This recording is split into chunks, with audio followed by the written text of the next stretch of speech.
Ah, le petit vin blanc qu'on boit sous les tonnelles. Alors, si comme moi, vous aimez chanter les louanges de l'apéro, mais que vous y connaissez rien en vin, j'attire votre attention sur la publicité que je m'apprête à faire maintenant pour l'abonnement Le Petit Ballon.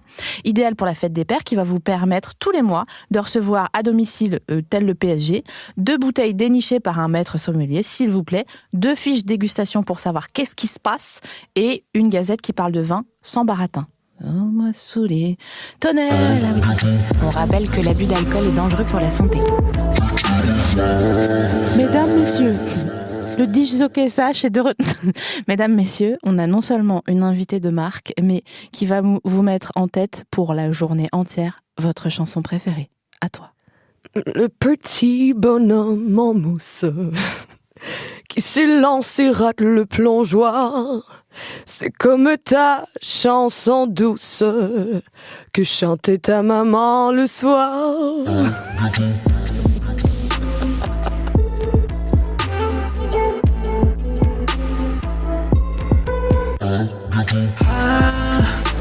Bientôt de te revoir. Mesdames et messieurs, Charlie Sheen en date dans À bientôt de te revoir. Bonjour.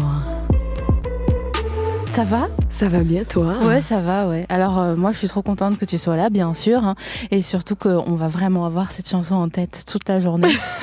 J'espère. Je te l'ai envoyé par texto tout à l'heure et tu me disais que tu riais dans la rue en écoutant Le Petit Bonhomme en mousse. Je sais pas pourquoi j'ai associé cette chanson à toi. Je sais pas honnêtement, mais je me sentais tellement bien en l'écoutant que je te remercie. Mais c'est quasiment problématique. Parce que toi, quand tu la chantes, bon bah voilà, c'est stylé, mais lui, il est là, genre vraiment, il est sûr de son fait. Ah ouais, avec les sifflets, les trucs, c'est vraiment... Sorry. Et il en a plein d'autres. Il a On fait tourner les serviettes. Il a Qu'est-ce qu'on est serré au fond de cette boîte, comme des sardines. Ouais. Tu vois. Il s'appelle Patrick Sébastien et c'est vraiment une star en France. Ah ouais. J'ai hâte de découvrir. En fait, tu m'ouvres tout un nouveau monde. Ouais. Et il a une belle coupe de cheveux aussi. Ouais, j'ai cru apercevoir. Ouais, voilà. Est-ce que vous avez un équivalent ? Non, pas trop. Vous êtes plutôt chic même dans vos chansons humoristiques. Ouais, je te dirais, j'ai pensé un peu à Charlevoix ou à Marjo qui sont quand même extrêmes, mais c'est absolument rien à comparer à ce magnifique bijou. Je pense que c'est parce que vous avez des lacs. Au Canada, parce que t'es canadienne, comme on l'a certainement entendu. Ouais. Et du coup, qui dit lac dit introspection. Ouais, peut-être. Étendue, spleen. Ouais. Et chanson sur le temps qui passe. Ouais, la profondeur en fait. Ouais, je pense que c'est ça. Le truc profond. Et nous, bon, bah, on a moins de lacs. Ouais, un peu, hein. Voilà. Donc c'est comme ça. On m'a demandé, j'ai fait un petit live sur Instagram pour savoir si les gens ils avaient des choses à te dire. En fait, cher auditorat de À bientôt de te revoir, on va découvrir Charlie Sheen aujourd'hui et je vous souhaite un bon voyage. Voilà, c'est ça que je veux dire. Donc les gens sur Instagram ont dit, ok, est-ce que tu peux lui demander si elle est plutôt crêpe ou gaufre ? Oh mon Dieu, mais c'est si difficile. Je pense que je veux un sandwich des deux, en fait. Est-ce que tu mets d'abord la gaufre ? La crêpe, gaufre, crêpe. Ah, genre ah ouais. Ouais. Tu emballes la gaufre ? Ouais, avec du bon sirop d'érable québécois. Putain, mais c'est ça que j'aime avec toi, c'est tout pour le plaisir, quoi. Ouais. Partout, tout le temps. Ouais. Ça devient un problème des fois, mais j'y vais à fond dans tout. Pourquoi ça devient un problème ? Ben, parce que quand tout est axé sur le plaisir, des fois, il y a des trucs sérieux qui sont pas élaborés, pensés, et ben, ça reste en surface à des moments, tu sais. Est-ce que tu as un exemple ? Mis sur le spot à la première minute du podcast. Ben, je dirais que souvent, je laisse les trucs importants de côté. En fait, je voyage tout le temps, je fais toujours ce que je veux et j'oublie de faire les trucs qui sont vraiment importants pour ma santé, pour le bien des fois des autres autour de moi. Donc, je me priorise beaucoup là-dedans. Ce qui est bon, mais ce qui peut me faire avoir l'air très narcissique et selfish. Donc, c'est un équilibre entre, ouais. Parce que ton indépendance, toi ou les autres considèrent ça comme de l'égoïsme ? Ouais. Ouais, les deux, tout le monde. Même ben, toi, des fois, tu te considères égoïste ? Ben non, mais il faut que je fasse des introspections, un peu d'introspection des fois parce que je me dis qu'il faut que je pense aux trucs sérieux, que je fasse mes impôts. Ah, c'est vrai qu'il y a ça, putain. Ouais. Oui, parce que Charlie voyage tout le temps, beaucoup, partout dans le monde entier. Donc, t'as le syndrome du gros sac. Ouais. T'as toujours un fucking sac avec toi. Ouais. Même là, cet après-midi, t'as un sac ou pas? Non, j'ai juste ma petite banane, mais Oh, wow. ouais, un petit truc de détachement. Des fois, il faut que je laisse aller. Mais non, c'est ça, j'ai un gros sac, mais c'est tout ce que j'appartiens dans le monde entier, donc ça reste quand même minimaliste. Est-ce que on m'a demandé aussi sur Instagram, c'était qui ton schtroumpf préféré? Oh mon Dieu, je dirais celui qui dort tout le temps. Je suis un peu jalouse de lui, en fait. Est-ce que attends, mais ça c'est pas les 7 nains, c'est pas Le paresseux? paresseux, c'est pas un des 7 Je nains? sais pas, en fait, je suis pas...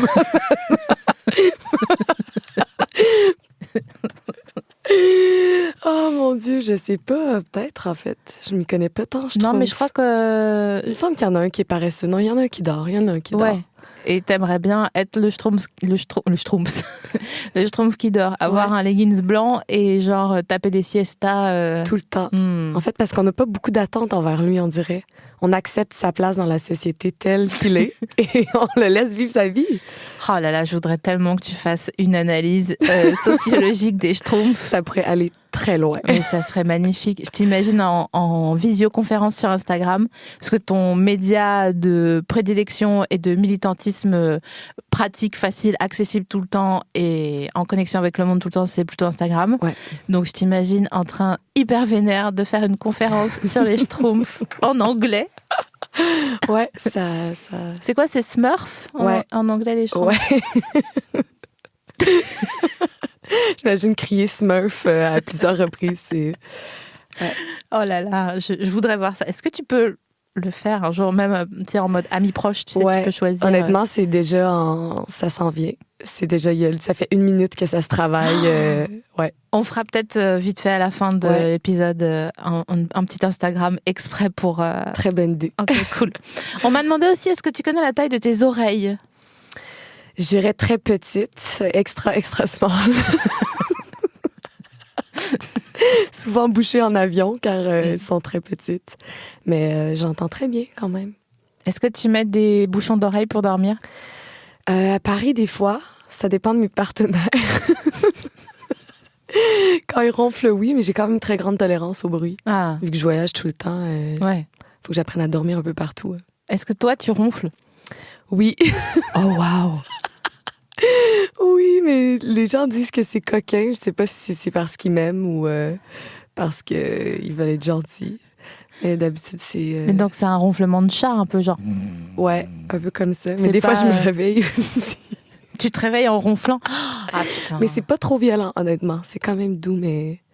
C'est horrible quand t'es Ouais. dans une pièce à côté de quelqu'un où t'entends, tu commences, attends, je vais m'éloigner du micro pour montrer. Donc au début ça fait et tu dis oh oh, it's happening. Après ça fait tu dis ah bâtard, putain, combien de temps? Ellipse de 1 minute 10. C'est là où toi tu te réveilles, si c'est toi, en disant oh putain, heureusement que je me suis fait mal à la gorge en ronflant. Je vois ça. Putain, tu sais qu'une fois j'étais dans un avion et j'ai vu un gars qui avait son appareil à ronfle avec lui. Tu sais, il avait sa petite valise cabine et il avait payé son putain de supplément. Je sais pas pourquoi j'arrête pas de dire des gros mots depuis tout à l'heure. J'ai l'impression d'être dans un manifeste de Necfeu. Je sais pas. Il avait sa petite machine à ronflotis, là. Et il l'a plugué sur sa bouche et son nez. Et il a dormi pendant tout le vol. Donc je me demande s'il n'y avait pas un petit ambipure de MD ou. Je sais pas, c'est intéressant quand même. Mais c'est la première fois que je voyais ça. Surtout que en termes de alerte attentat, une machine à ronflotis, c'est quand même. Ouais. Tu vois, stress. c'est vraiment. Surtout que quand on voit qu'est-ce qui fait un peu bad tripper les gens à l'aéroport, ça, ce serait quand même dans la catégorie. Moi, d'habitude, c'est mes sextoys qui font la crise aux douanes. Ah mais oui d'ailleurs parce que donc tu t'en as toujours avec toi pour voyager, normal hein, parce Mais que ouais. la vie est le plaisir. Mais oui. Comment ils réagissent? C'est quoi la réaction la plus marrante que tu as eue sur le scan de tapis d'aéroport? En fait, c'est vraiment tout le temps des petits rires un peu gênés, coquins. Et sinon, c'est quand il commence à tout tenter que ça commence à vibrer. Et là, ben, je mets toujours ça dans un petit sac en plastique transparent parce que je veux pas qu'il les touche directement. Mais au moment où ça vibre, il faut trouver c'est lequel. Et là, il faut agir. Et sans essayer de trop faire un drame. Et souvent, ça crée toute une scène. On m'a aussi souvent posé des questions. Et là, je dois expliquer comment faire un petit cours sexe 101 à des hommes de 50 ans qui travaillent à l'aéroport. C'est toujours bien intéressant. Tu leur dis quoi, genre, en résumé? Ben, je leur dis, ça c'est pour la pénétration anale, vaginale. On peut aussi le mettre dans la bouche. Ça, c'est pour le faire vibrer, en fait. Et ça crée tout un nouveau niveau d'extase, en fait. Et j'ai fait vraiment dans le... Avez-vous déjà vu ça? Et il y a aussi les différentes textures. Et il faut parler de ça parce qu'il y en a en silicone, il y en a en plastique, qui créent vraiment différents... Putain, mais la réunion Tupperware sur le tapis de douane, quoi. Genre, un acheté, le deuxième à 50%. Ouais, absolument. En plus, des fois, j'ai des collaborations avec des sex shops, donc c'est un parfait moment pour glisser des noms. J'imagine qu'il y en a qui ont déjà noté ou pris des photos en secret, tu sais, genre pour plus tard, pour un cadeau d'anniversaire. Ben, j'imagine sur le screen, c'est sur le truc que tu vois. Ouais, toutes les formes en forme de schtroumpf. Ouais, surtout. Petit dauphin. Bon, sur le live Instagram, il y a aussi plein de gens qui m'ont dit « Est-ce que tu peux lui demander qu'elle nous parle du polyamour, s'il te plaît ?» Vraiment avec cet air un peu genre « Aidez-nous !» En fait, les gens, en tout cas ici à Paris ou en France, enfin bon, les gens qui connaissent le concept un peu de loin depuis quelques temps et en théorie surtout, comment le dire, ils serrent le cul. Dès que... Ce qui n'est pas toujours bon en polyamour. Hein. Il faut se laisser aller le cul quand même assez souvent. Il faut se laisser aller le cul. Et donc, ils m'ont dit, mais vas-y, est-ce que tu peux lui demander qu'elle nous dise est-ce que c'est bien? Est-ce que c'est dangereux? Est-ce que ça fait mal au cœur? Eh bien, oui, c'est bien. Oui, c'est dangereux parce que c'est un constant questionnement. En fait, c'est dangereux parce que ça t'ouvre à un tout nouveau monde où il faut que tu te questionnes constamment par rapport à tes besoins. J'essaie toujours de mettre en image c'est quoi le polyamour. En fait, pour moi, c'est comme un livre. Tandis que la monogamie, c'est un petit notepad ou un post-it. Le post-it, il est écrit dessus c'est quoi, puis tu sais c'est quoi, il est collé en quelque part et tu le vois et c'est ça qui est ça. Tandis qu'un livre, tu continues à découvrir toujours qu'est-ce qui se passe. Puis au fur et à mesure où tu arrives plus loin dans le livre, où tu avances, tu te remets en question en fait par rapport à plein de situations et tu te mets dans la situation et tu regardes la perspective des autres. C'est vraiment un truc d'évolution en fait. Donc le polyamour, la base, c'est de pas... y a personne qui t'appartient. Ton corps t'appartient à toi et t'en fais ce que tu veux. Et le but, c'est de te respecter dans ça et de respecter les gens. Donc, c'est l'honnêteté et le respect de soi. Donc, de toujours se remettre en question par rapport à une relation amoureuse parce que tout est fluide. Quand t'es dans une situation en monogamie pendant 7 ans, est-ce qu'à la 6e, 7e année, tu te demandes vraiment qu'est-ce que je veux explorer en ce moment? Comment je me sens dans cette situation-là? Est-ce que je suis heureuse physiquement, émotionnellement? Est-ce que je suis stimulée? Sexuellement, émotionnellement. Tandis qu'en polyamour, où toute rencontre, tu les traites comme quelque chose qui pourrait évoluer, fleurir, à chaque fois, il faut que tu te poses la question, qu'est-ce que ça m'amène ça? Comment je me sens par rapport à cette personne-là? Donc, c'est vraiment un truc d'évolution. Est-ce que tu as déjà été monogame? Oui, absolument. Okay. Mais je n'étais pas une bonne monogame. On va se le dire. J'ai jamais réussi à avoir une relation monogame, si on peut dire ça comme ça. Sans autorisation de découvert. Ouais, écoute, sans tromper, mais j'ai été quand même assez honnête dans le fait que je voulais tromper, que je trompais. Donc, c'était une monogamie qui n'était pas efficace, mais que je restais quand même à un certain niveau honnête par rapport à ma non-monogamie. Est-ce que on se sent pas plus seul quand on est polyamoureux? Je te dirais que c'est un très grand questionnement en ce moment dans ma vie parce que j'ai personne en primary. Donc, moi, je mets ça comme ça. J'ai primary, secondary, tertiaries. Primary, qui est ma personne première, qui est la personne à qui je vais aller directement si j'ai un souci, je me sens pas bien, j'ai besoin de support. Secondary, c'est des gens que j'adore, que j'ai vraiment des bonnes connexions, mais qui sont peut-être plus ailleurs dans le monde où j'ai pas directement un lien. C'est pas avec eux c'est pas eux que je veux prioriser, en fait. Et tertiary, c'est vraiment des gens pour qui je tiens, qui sont ailleurs, mais que je suis de loin, de près, que je tiens vraiment beaucoup à. Et en ce moment, j'ai pas de primary, ce qui fait que j'ai des secondary et des tertiaries, mais c'est difficile de pas avoir un point où retourner quelqu'un sur qui tomber, en fait. Et ça fait en sorte que, oui, c'est très lonely, le polyamour qui est pas rempli à tous les niveaux. Et du coup, il n'y a pas un truc que quand tu dis, quand t'es monogame, genre au bout de 6-7 ans, voilà, est-ce que tu t'as encore, tu fais encore l'effort de te demander est-ce que tu veux machin? Est-ce que du coup, c'est pas aussi une question de genre de communication et d'honnêteté et qui peut avoir cours en monogamie aussi? Il peut, absolument. C'est juste que le polyamour, ça te fait faire face à ça constamment. Je dis pas qu'en monogamie, c'est pas possible. C'est juste que dans en ce moment, dans le patriarcat, dans l'hétéronormativité, c'est facile de tomber dans ce truc-là où on suit les normes, on suit les règles et on arrête de se remettre en question, en fait. Dans ce que le polyamour, c'est vraiment un truc de challenge où constamment, faut que tu fasses face à ça. Pour moi, je le verrais bien en métaphore avec le voyage. C'est-à-dire que voyager, ça fait peur. Parfois, t'es tout seul.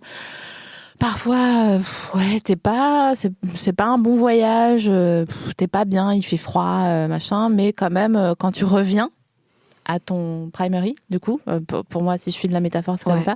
T'as plein de choses à proposer, à raconter, à ouvrir et à comprendre. Et t'es plus, voilà, tu dis, savais-tu que tu pouvais mettre du gingembre dans la vinaigrette? Ouais. Tu vois, si t'as voyagé, je pensais vraiment pas que ça allait là, cet exemple-là. Mais bon.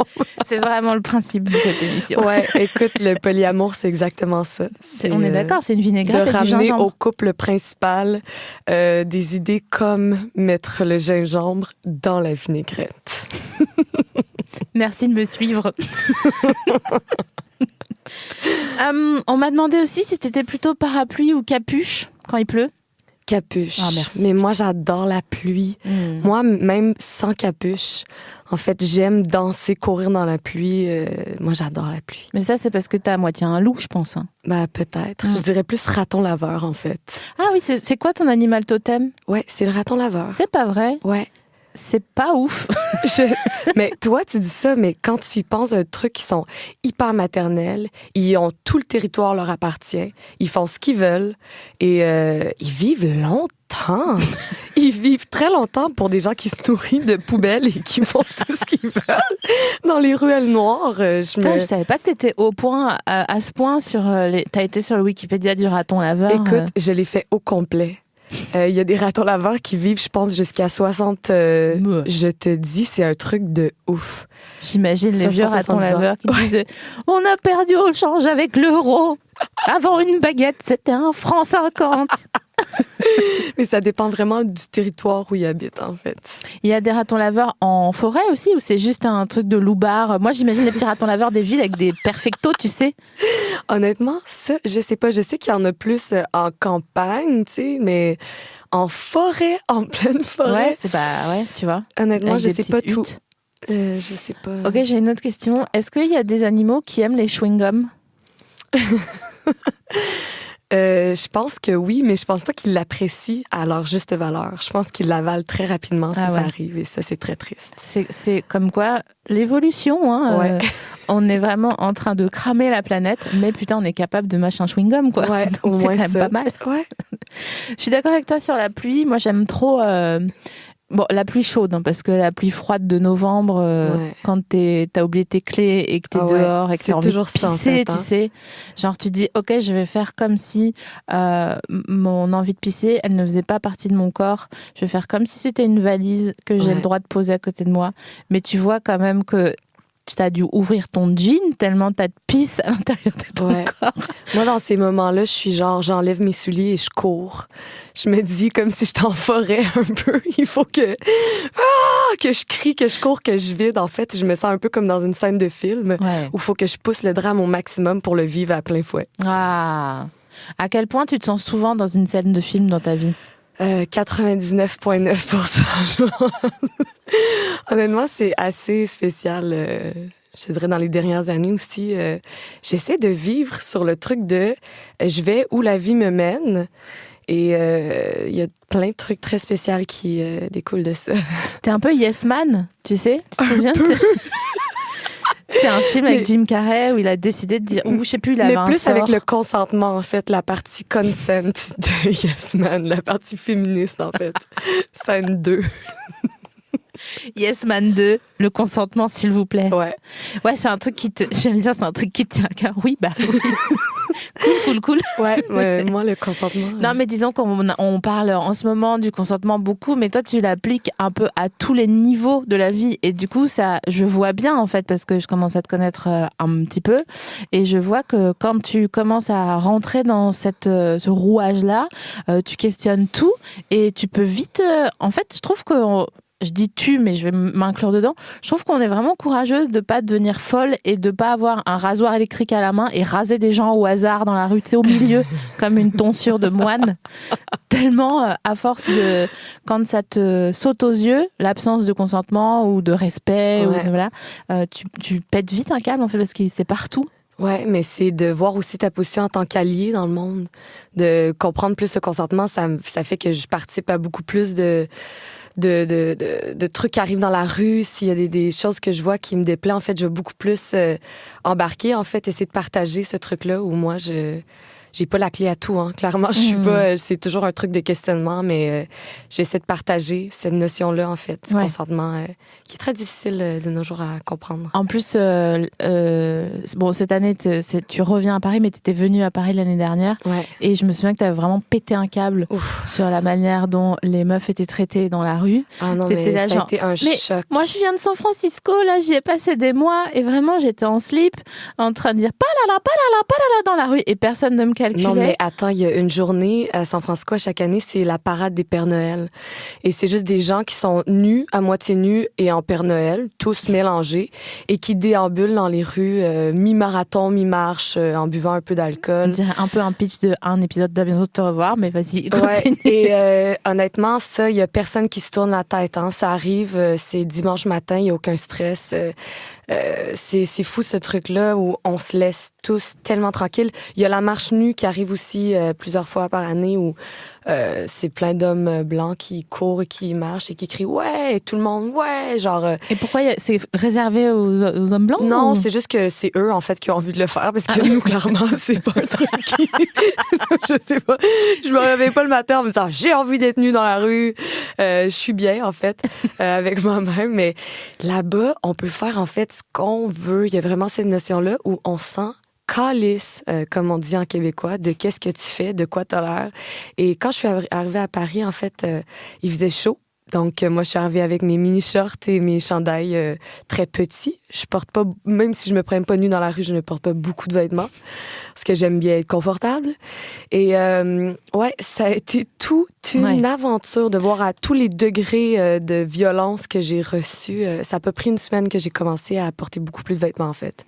Ouais, c'est vrai que le confort, c'est une notion que les Parisiennes ont vraiment oubliée depuis longtemps et qui est dure à se réapproprier parce que on est tellement habitué à se faire passer dans une machine à laver. Parce qu'il y a le confort de de sécurité qui va passer avant le confort corporel. C'est vraiment un truc de priorité, en fait, que j'ai compris assez rapidement. Et ça va, tu sais, moi, je pensais que ça allait juste être les hommes, poupée, baba, tu sais, des trucs. Mais... Tu fais très bien le Parisien. Ah ouais, vraiment, j'ai eu l'expérience. Poupée, baba. Viens chez le Père Noël. Baba. Mais la violence la plus difficile que j'ai vécue dans les rues de Paris, c'est les mamies. C'est les femmes plus vieilles que moi, j'ai juste envie de courir vers elles et de les serrer dans mes bras. J'ai envie qu'ils me fassent des cookies, qu'on parle de leur jeunesse. Et elles me regardent comme si j'étais un déchet Non, mais déchets, c'est même pas assez. Genre, vraiment le pire des déchets qu'on retrouve. Tu sais, quand on pense à une vieille ruelle, et là, dans le fond, il fait noir, et là, il y a une grosse poubelle, et dans le fond de cette poubelle-là, il y a un sac, et dans ce sac-là, il y a quelque chose de moisi, et dans ce moisi-là, il y a toute une nouvelle colonie de trucs qui s'installent. Ben, c'est beaucoup, vraiment. Je suis triste d'un coup. C'est où je suis, c'est où je me sens quand je passe des mamies, en fait, qui me regardent avec tellement de violence. Ils me lancent des commentaires, en fait. Ouais. Parce que je prends beaucoup de place, je pense, et ça les choque, ça les agresse. Oui, c'est vrai que dans la rue, les gens, c'est un match de foot permanent. Ils commentent le match qui n'existe pas pour nous, mais pour eux, voilà, il y a 90 minutes pendant lesquelles ils se permettent de dire « Oh là là, une belle avancée solo ». Un beau crop top, des gros seins. Et là, genre, oui, c'est vrai, mais... Le sein gauche qui sort un peu. Oh, elle esquive. Oh, elle le remet dans le chandail. C'est ça, putain. C'est vrai qu'on se sent un peu comme tu dis, comme une courgette qui est tombée sous le frigo. Vraiment. Et qui est restée longtemps. Entre le four et le frigo, en fait. Donc, un peu la chaleur, le froid, l'humidité. C'est vrai, putain. C'est dur à Paris, mais bon... On est dessus, là. On est sur le dos. Bon, je pense qu'on le verra pas de notre vivant, mais en tout cas, on travaille à ce que nos enfants... Putain, il faut que je congèle mes ovocytes. Ouais, on en parlait cette semaine. À ce que nos enfants puissent marcher en slip dans la rue, parce que c'est quand même vraiment cool d'être en slip. Ouais, mais j'imagine en plus avec le réchauffement planétaire que ça va être cool de pouvoir être en slip dans la rue. Bah ouais, sinon les meufs, les parisiennes, elles vont continuer à mettre des jeans trop serrés. Il y aura des mycoses planétaires. Ouais. En fait, c'est ça la fin du monde. On savait pas, mais c'est une mycose mondiale. Une sorte de mie de pain géante qui recouvre la planète. Wow. On m'a demandé aussi quel était ton avis sur le papier toilette parfumé. Je haine. J'ai de la haine totale envers ça. Je te dirais que le bidet, ça a quand même changé ma vie. Parce que j'aime pas qu'il y ait contact d'un truc... moi, je suis vraiment pro la flore vaginale. C'est vraiment important d'avoir un bon équilibre, de prendre soin de nous. Et le papier de toilette, tous ces trucs-là, c'est tellement chimique. Déjà, c'est sec. Ouais, c'est aussi. Tu vois, quand le docteur, il te fait « Ah », et il te met la palette en bois, là, au fond de la gorge, comme s'il voulait te gaguer la gorge. Je sens pas bien. Tu vois, pour moi, du papier toilette, ça fait le même effet, ça fait... En plus, moi, j'ai l'impression que les docteurs avec moi, ils vont toujours un peu plus loin pour me tester, pour me remettre à ma place un peu. Oh, wow. Me dominer. Et en même temps, se faire kiffer un peu en disant « Ah, c'est bien, ça. Ouais. » Mais moi, j'ai une angine, monsieur, donc si vous pouviez juste... Non, on va faire le test complet. Il y a beaucoup de fantasmes, en fait. Je réalise qui part peut-être. En vrai, ça t'est déjà arrivé qu'un docteur, tu lui dises « Ah, j'ai mal au bras », ok, mettez-vous en slip. Non, mais honnêtement, j'ai des expériences quand même spéciales avec des docteurs. Genre quand j'étais quand même jeune, on va dire sur le bord d'être, j'ai 17-18 ans, j'ai eu un docteur qui était hyper sexy, ok. Et j'arrive pour le voir et en fait, il me dit « OK, c'est un examen complet. » Et là, je suis nue sur la table et il y a comme un papier sur moi et il plie le papier à moitié. Donc, il fait tout le côté droit en premier. C'est un peu bizarre. Il replie le papier, fait tout le côté gauche. Et quand il arrive à l'examen gynécologique, il me dit « je sais pas. » Et il quitte la salle, en fait. Et là, moi, je suis un peu contente parce qu'honnêtement, j'étais très mouillée. Et je ne savais pas qu'est-ce qui allait arriver de ça. Et là, je me rabais et je vais le revoir dans la salle à côté. Il me dit, je vais vous envoyer chez une amie gynécologue, en fait. Et il a dû avoir, je sais pas, excitement, un truc. On en parlait récemment avec des amis où les médecins restent des humains. Et oui, il faut rester professionnel, mais il y a le truc où il y a eu cette connexion-là sexuelle, je crois, en nous. Et il était tellement sexy, je peux même pas vous expliquer. Puis ce qui est drôle, c'est que je travaillais dans un restaurant. Je l'ai vu genre 1 mois plus tard comme client et c'est quand j'allais me faire raser les cheveux pour le cancer en fait, pour ramasser des fonds. Et il me balançait genre 2000 balles pour mon truc de fond. Clairement, il y avait un truc qui se sentait mal. Il a assouvi son fantasme en te donnant de l'argent. Ouais. Juste pour que... Ouais, il y a eu un truc... ouais. C'était quand même, intéressant. c'était une belle histoire quand même. Alors, franchement, j'achète ton histoire. La seule chose que j'achète pas, c'est quoi? Pourquoi t'as du papier sur toi et qu'il le plie en Je deux? sais pas, il m'a vraiment fait, tu sais, le papier qu'on met en dessous. D'habitude, le long papier Il ciré. t'a entouré? Il l'a juste mis sur moi à plat. En fait, il l'a plié comme ça, vraiment en plein milieu. C'est tellement Et chelou. il faisait le test. Et là, il me parlait un peu de mon corps, mais je voyais qu'il était un peu nerveux. Il a replie comme ça. Et il a fait de l'autre côté. Et moi, je suis genre, c'est hyper stérile, en fait. C'est un peu froid, Ouais. tu sais, ce papier-là ciré sur moi. Et en plus, le plié, c'est un peu... Ouais. Il y a un peu le struggle. Je sais pas qu'est-ce qui est arrivé, mais bon. T'as déjà refait un truc avec du papier depuis? Non, mais c'est peut-être à explorer. Tu vas aller sur Amazon tout à l'heure. Rouleau, papier médical. 5 mètres. Mais je te dirais pas que mes recherches de porn n'ont pas été dans cette direction-là, par exemple. Putain, mais ce qui est cool, c'est que ça existe, genre Ouais. docteur, machin. Moi, je cherche des trucs, je ne trouve pas. Mais il y a ça, c'est le lexique du porn. Hein. Moi, ça m'a pris quand même beaucoup d'années à établir c'est quoi les mots-clés, en fait. Parce qu'il y a vraiment des mots-clés qui veulent dire des trucs. Puis si tu dis tous les mots qui sont clairement les plus apparents, tu vas jamais trouver Ouais. qu'est-ce que tu veux. Ça rend fou. Ouais. Ça rend fou. Mais Mais- ça m'énerve. En fait, j'ai juste envie d'écrire du porn. Ouais. Après, j'ai pas le temps. Ouais. Mais j'aimerais trop en écrire et limite en réaliser. Mais ouais, Parce mais que moi, je c'est un de vois. mes buts. C'est Mais un de mes bien buts. sûr. En fait, j'aimerais faire des pornos hyper cinématographiques. Mhm. Longs, des zooms, des trucs hyper... où il y a, tu sais, genre vraiment beaucoup de budget, en fait. J'ai besoin de... Si vous avez envie de faire ça avec moi, Charlie Chi sur Instagram, vous avez beaucoup d'argent. Mais en plus, investir. en termes de porn, tu sais de quoi tu parles. Absolument. Puisque tu n'es plus, mais tu as été travailleuse du sexe. Ouais. Et donc, du coup, en termes de fantasmes de gens, de la vraie vie, de ce qu'ils veulent vraiment voir, et pas que sur les tubes, les mots-clés random, machin, Ouais. tu vois vraiment précisément ce que les gens ont besoin de voir, en fait. Ouais, absolument. J'ai beaucoup d'amis aussi qui sont dans le porno et... ouais, c'est tout un monde. Bah ouais. Et je ferais même une petite parenthèse pour vous encourager à écouter du porno éthique et de faire des recherches là-dessus.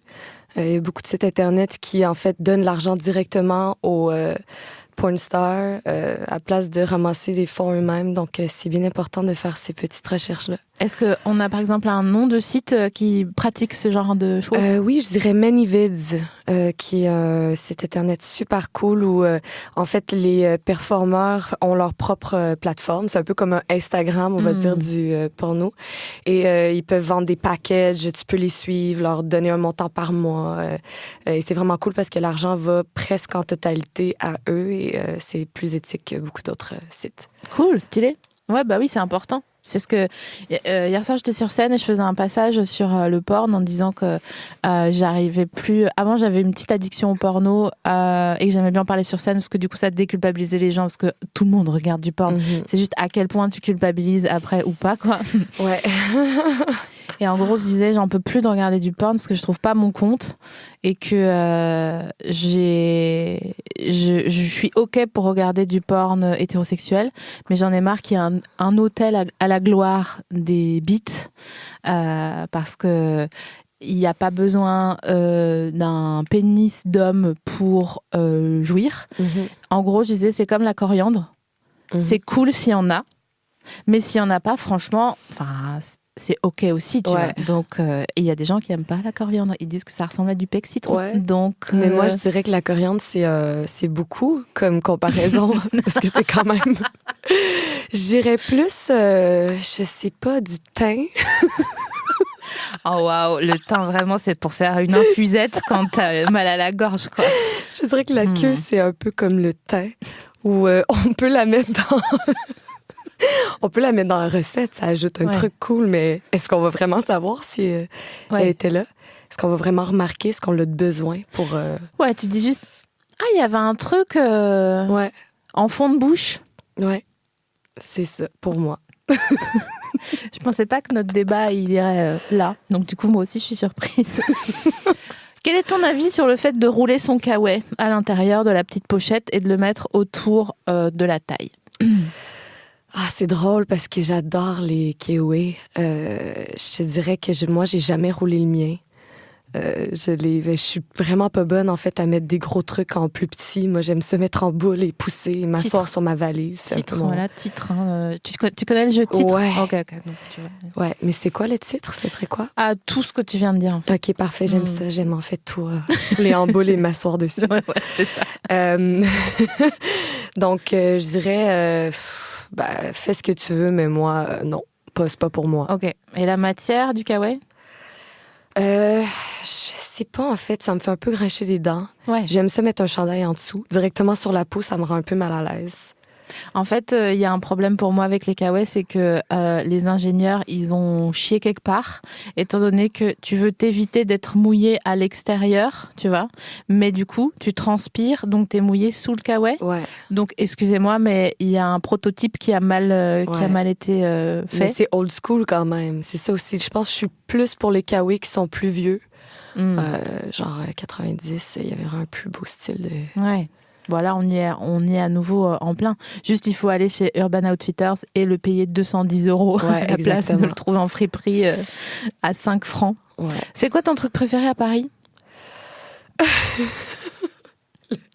Le polyamour. La bite silicone. Le BDSM. Ah là là, je voudrais tellement que tu sois guide touristique, Charlie. Ah, ce serait ça serait chose. superbe. Ouais. Les gens ils diraient, là, Tour Eiffel. Là, tu serais là, genre, je vais te montrer une autre Tour Eiffel. T'inquiète pas. Là, je vais te montrer tout ce qu'on peut faire à la Tour Eiffel, autour de la Tour Eiffel, avec la Tour Eiffel. La Tour. Quoi? Maman. Je vois des Tours Eiffel qui sont morts. Ah, moi, je le suis, hein. Moi, papa. Papa, il est parti avec Charlie. Tous les papas sont partis. Avec leur carte bancaire. Ils ont perdu leur carte bancaire. Tous les distributeurs d'argent vides. Si t'étais guide touristique ici. Nouvelle. Ah, quel délire.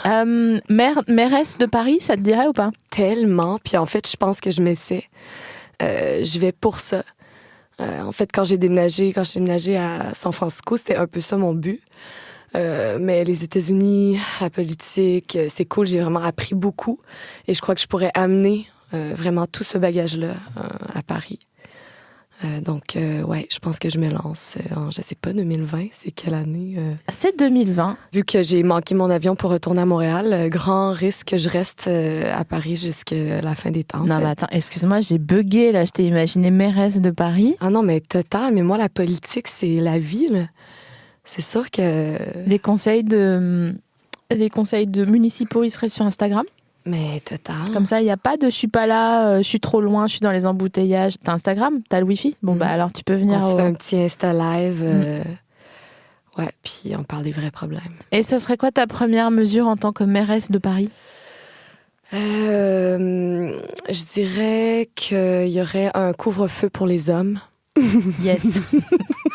On va travailler le wording un peu parce que je pense que moi je suis pas contre, hein, mais c'est juste que si tu le présentes comme ça, vraiment, il va y avoir, ça va cringer dans les chaumières. Les gens ils vont dire.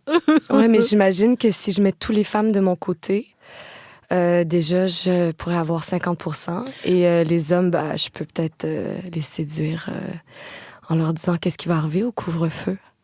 Oh là là!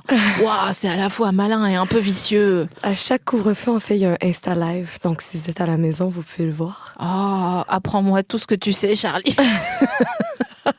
Mais comment tu fais pour te les mettre dans la poche, les meufs, puisque tu dis toi-même que les meufs dans la rue, si c'est pas des sœurs alliées, elles te regardent comme si t'étais une courgette entre le four et le frigo. Donc, comment tu fais pour te mettre dans la poche?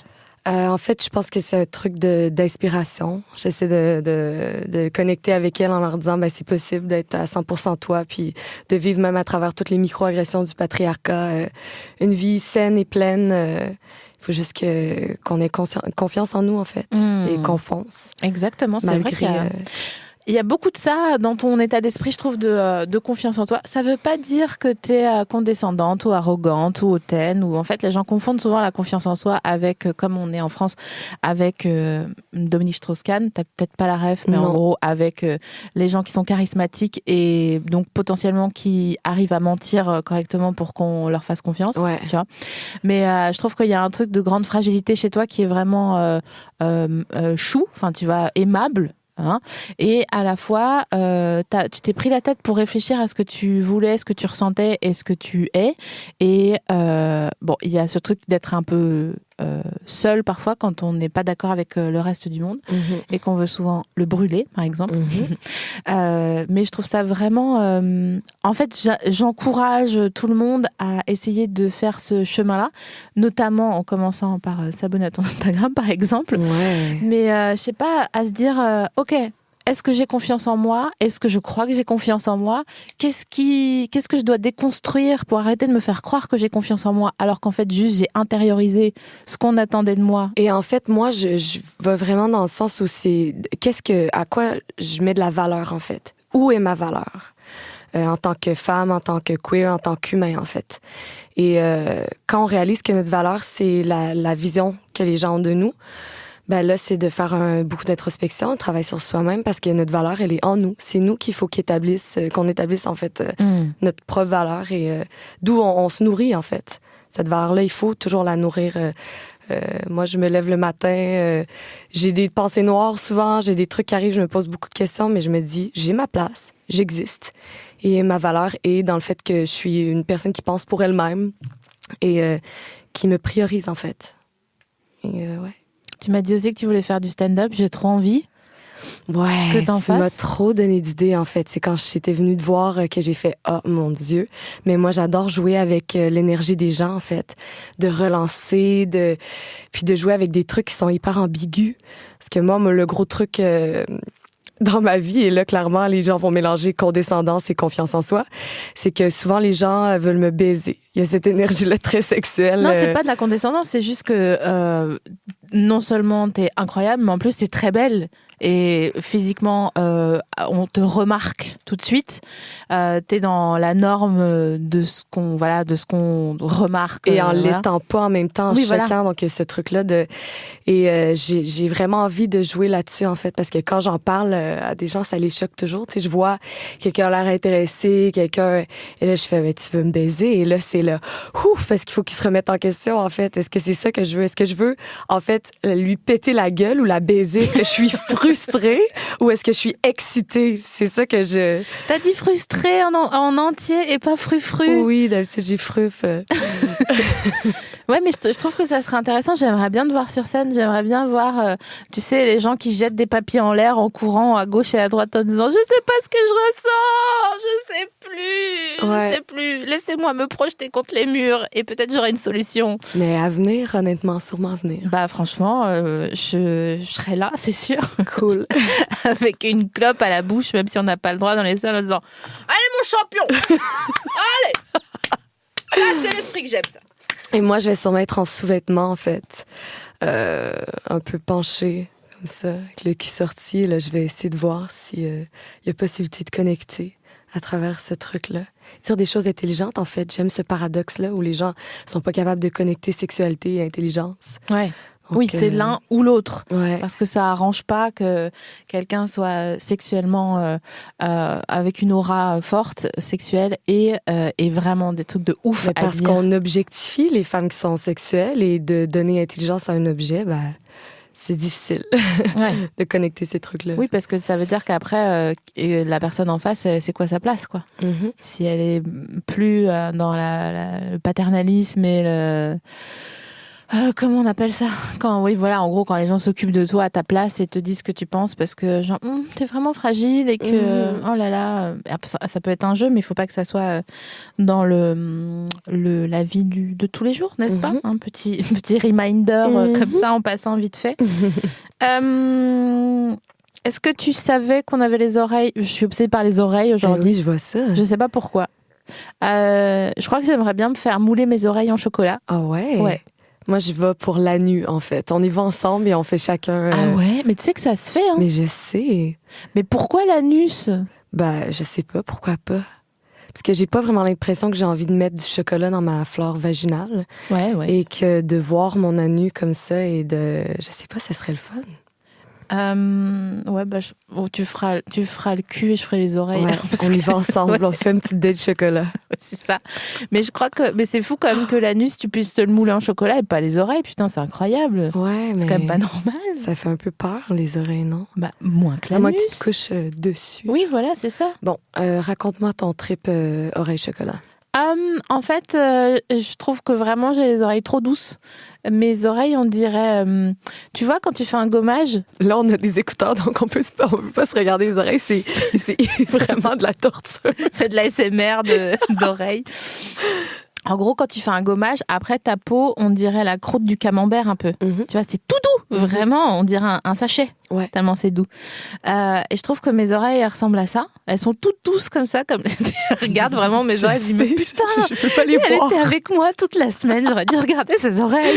Tu vas passer au cache tantôt, c'est clair que... Et je me dis, putain, mais j'aimerais trop croquer mes oreilles. Bon, après, je peux même pas toucher mon coude avec mes dents, donc je pourrais jamais me croquer les oreilles, à moins de me la couper comme Van Gogh qui s'est coupé une oreille. Ouais. Mais je pense que c'était pas parce qu'il avait les oreilles trop mignonnes, je pense Mais que juste il était en crise. Tu veux pas que quelqu'un te croque les oreilles pendant qu'il te décrit exactement ce qu'il vit, genre? Non.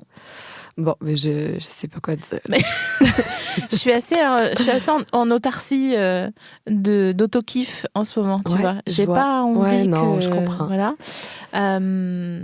Et du coup... Ah, tiens, d'ailleurs, je vais déjà me prendre en photo une oreille et la faire imprimer sur Photobox. Alors d'ailleurs, petite question. Si tu devais prendre en photo une partie de toi et la faire imprimer sur Photobox, tu sais, les petites Polaroids trop mignons là, que tu mets sur le frigo. Quelle partie ça serait? En sachant que si c'est trop facile, t'as pas le droit, tu vois. C'est pas... Je dirais... Ah, quelle partie? Laine. Ouais, je dirais laine. T'aimes bien ton naine? Ouais. Je trouve que c'est une partie tellement délicate, tellement susceptible, mais en fait qui est très importante et... je sais pas, qui est près de la cuisse, qui est très dure et forte. Je sais pas, c'est une partie... Excuse-moi, mais l'aine, ça ressemble un peu à l'arrière des oreilles en termes de chaleur et de... Ouais, il y a un truc protégé là. et tout, tu vois. Donc comme quoi, un coin qu'en fait. On imprimerait un coin. Ouais, un coin doux. Ouais, c'est ça. Est-ce que s'il y avait genre une personnalité, une star française que tu voudrais rencontrer, bon, déjà, qui ? Et ensuite, qu'est-ce que tu ferais avec cette personne en sachant que je vais te proposer 3 activités selon ce que tu me réponds. C'est très interactif, cette émission.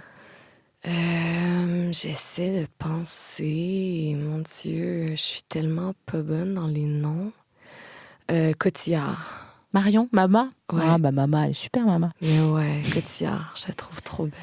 Et juste parce qu'elle est belle ou pour la regarder? Ben non, mais son jeu, je sais pas comment elle m'intrigue, cette personne. En fait, comment elle est pointue, en fait. Ses angles, c'est ses angles qui m'intéressent. Moi, j'ai l'impression que c'est un peu un prototype Mama Cotillard. Ouais. Parce que j'ai l'impression que il y a rien qui peut lui arriver. Tu vois, genre, elle oublie pas sa carte bancaire, Marion Cotillard, quand elle va retirer de l'argent ou payer un truc. J'imagine que... Tu vois, elle oublie pas d'acheter des champignons. Non. C'est complet, en fait. Elle est très complète. Et je pense même que... 360 degrés d'angle. Ouais. Ou alors, à mon avis, sa seule faiblesse, c'est que parfois, elle range les chaussettes, ses chaussettes, pas par bonne paire. Et après, elle rigole en disant... C'est bleu marine et noir. N'importe quoi. Elle est con. Parce qu'elle parle d'elle-même à la 3e personne. Clairement. Donc attends, je fais une digression. Après, je te demanderai ton activité préférée parmi ces 3. Ma digression étant, est-ce que tu te parles toute seule? Toujours. Ok. Est-ce que tu parles, tu tutoies? Est-ce que tu te vouvoies? Est-ce que tu parles de toi à la 3e personne? Jamais. Je me je, moi. Ah ouais. Toujours. Et même quand là, je suis dans l'écriture d'un truc sur un peu ma vie, il faut que je parle à la 3e personne. Et à chaque fois que je relis, je parle au je. J'ai vraiment beaucoup de difficultés à écrire elle. C'est très difficile. Mais du coup, t'es gentille quand tu te parles? J'essaye, mais ouais, c'est un travail constant, mais oui, je pense plus que autrement. Et quand je suis pas gentille, je reviens. J'essaie de voir ça vient d'où et j'essaie d'être douce avec moi-même. Ok. Donc Marion Cotillard. Ouais. Vous allez soit faire de la barque à Vincennes, sur le petit lac, là. Soit vous pouvez également aller faire du shopping, mais dans un centre commercial pas ouf, où c'est vraiment une quête, tu vois, de trouver des trucs. Et t'es dans un jour où, tu sais, quand t'essayes des trucs dans les cabines, tu transpires de la moustache, tu dis, mais est-ce que quelqu'un m'a pris mon corps sans me prévenir?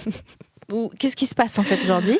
D'accord, donc c'est dans cette circonstance. Moi, c'est toujours ça en shopping avec moi parce que j'ai une grosse poitrine et c'est jamais, y a rien, jamais. C'est trop petit, c'est trop grand, c'est un terrain de guerre pour moi, le shopping. Un quoi? Un terrain de guerre. L'abus. Vraiment l'excès. Alors, c'est une zone de conflit. Mon shopping, c'est une zone de conflit. Ok, donc barque, shopping dans un centre commercial pas ouf. Tu sais, où il y a vraiment beaucoup de t-shirts avec des petits motifs, des petites fleurs. Ouais. Liberty, parce que genre, ils se disent qu'on va encore acheter. Voilà, Ouais. bref. Et la troisième activité, c'est tu rentres dans un taxi avec elle et en fait, vous êtes dans un embouteillage, donc vous avez le temps de discuter. Mais elle a vraiment envie de pisser. Donc, des fois, elle lâche la conversation. C'était quoi encore le premier? Faire de la barque. Ah ouais. Mais c'est dur de faire la barque. Hein. Ouais, je dirais sûrement le taxi. Et je pense que ça pourrait finir dans une situation de BDSM, en fait. Ouais, mais elle a envie de pisser. Hein. Ah ouais, mais ça peut être inclus dans le BDSM. Ouais, mais le taxi, il va pas être chaud. Ça dit, si moi et Cotillard en l'air de son taxi, je pense qu'on a beaucoup de chances de faire qu'est-ce qu'on veut, en fait. Tu vois, c'est pour ça que tu peux gagner aux élections l'année prochaine. Ouais. C'est parce que t'as vraiment un coup d'avance. Mais moi, est-ce que je peux offrir une quatrième option? Bien sûr. Moi et Cotillard, on refait tout le film de La fille au portrait de feu. Oh. En fait, je pense que ce serait ça la meilleure option. Je sais pas qui est qui, mais c'est à développer. Là, on dirait que tu me racontes un rêve que t'as fait cette nuit. Plutôt qu'une activité que je te propose. Ou un fantasme, je sais pas. J'avoue que ça ressemble un peu à ça. J'ai une dernière activité à te proposer. Okay. Parce que je sais qu'il y a une chanson que t'aimes beaucoup, d'une chanteuse française. Et si tu veux, je peux te la proposer et tu peux choisir un couplet à réinterpréter. Voilà. Okay. Est-ce que tu sais de quelle chanson je parle? Non, j'ai aucune idée. Je te parle tout simplement de Confession nocturne. Fille de la nuit, elle a un mec qui vit sur Saint-Denis. J'ai pas fini, je les ai vus ensemble mardi. Elle a dit que là tout de suite, il est avec elle. J'ai même l'adresse de l'autre chef. Je croyais que ton mec était intact, moi. Pas de trucs bizarres, pas de plan de drague, pas de pétage. Je croyais que ton mec était à part, qui part à un mariage et à part. J'adore cette chanson. T'es trop mignonne. Oh, wow, à chaque fois que j'entends Confession nocturne, je sais pas qu'est-ce qui se passe. Franchement, si vous voulez attirer l'attention de Charlie à travers le monde entier, où que vous soyez, qui que vous soyez, il faut juste un smartphone et lancer cette chanson. Elle va partir en... C'est fou. Puis c'est toujours dans des beaux moments. Quand je suis arrivée à Paris, quand je revenais de Singapour il y a 3 semaines, on s'en va s'installer dans un café avec toi, plusieurs personnes. Et là, cette chanson-là qui arrive, qui commence à jouer dans un petit café. C'est ton hymne? Non, mais c'est fou. Ça m'accueille toujours dans des beaux moments. Ouais, c'est vrai. Et je dois aussi mentionner que la dernière fois que j'ai fait un Insta Story en criant, rappant cette chanson-là, Diams a vu mon Insta Story. Et ça m'a touchée. En fait, c'était la fête d'une fille que je fréquentais et toute la soirée, j'ai crié « Diams a vu mon story! » Et j'ai un peu gâché sa fête. Je vais pas le cacher. Diams, donc Mélanie, si tu nous écoutes, sache que tu as la plus grande fan mondiale avec toi ici et que je souhaite t'inviter à bientôt de te revoir. Merci Charlie d'être venue. Ah, mais merci de m'avoir accueilli. Quel délice. Merci Quentin d'avoir réalisé cette émission. Merci à vous, auditorat de mon cœur, d'être fidèle. À bientôt de te revoir et à bientôt de vous rencontrer en vrai. Bisous. Bye.